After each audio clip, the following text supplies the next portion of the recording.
Bonjour, je me présente Michèle Audette de la nation Innu et québécoise. Bienvenue à une perle à la fois.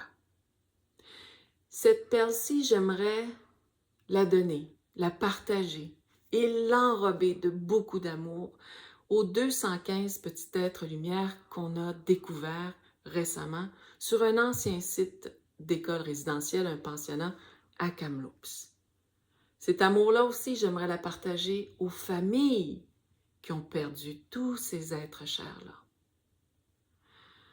Imaginons si nous avions écouté les gens à l'époque, à cette époque-là, et sur une longue période malheureusement, à dire aux gens « Je pense que mon frère, je pense que ma sœur, je pense que mon enfant serait enterré ici parce qu'il n'est jamais revenu chez moi. Pouvez-vous m'aider à le retracer? Pouvez-vous m'aider à le retrouver? » Le statu quo, le silence ou l'inaction fait que on a encore une fois une preuve qui fait mal, une preuve qui choque en découvrant tous ces petits êtres lumière. On nous dit aussi que c'est pas seulement là-bas qu'on aurait eu ce genre de témoignage, mais partout à travers le Canada, partout où des gens auraient dit la même affaire. Et des écoles résidentielles et des pensionnats, il y en a eu beaucoup, partout même au Québec.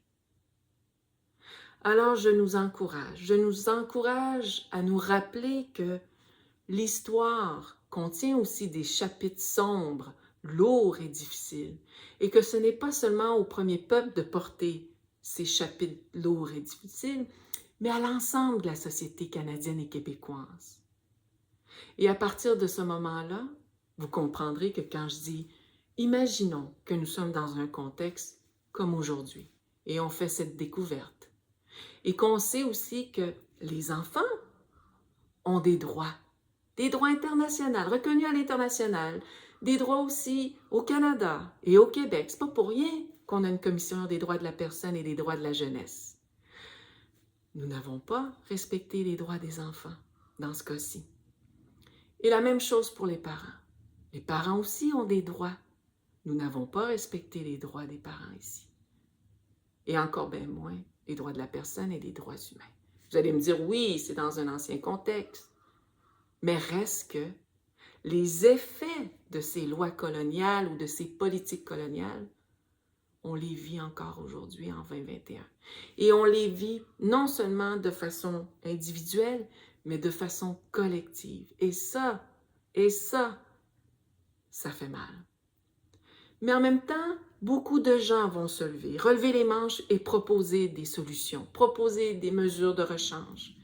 Moi, aujourd'hui, je n'ai pas la magie de vous proposer quelque chose qui va changer de façon drastique.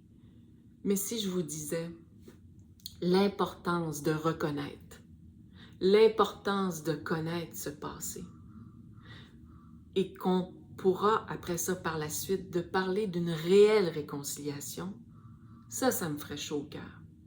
Mais ce qui me ferait chaud au cœur aussi, c'est de reconnaître que des milliers de gens qui vivent ce deuil en ce moment font partie aussi d'un processus de guérison tellement important. Et ça, il ne faut pas le négliger. La guérison individuelle et la guérison collective.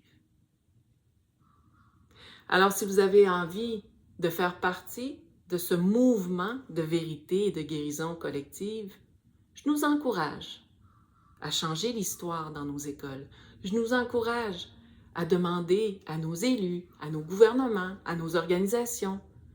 Il faut co-construire la vraie histoire, tout le monde ensemble.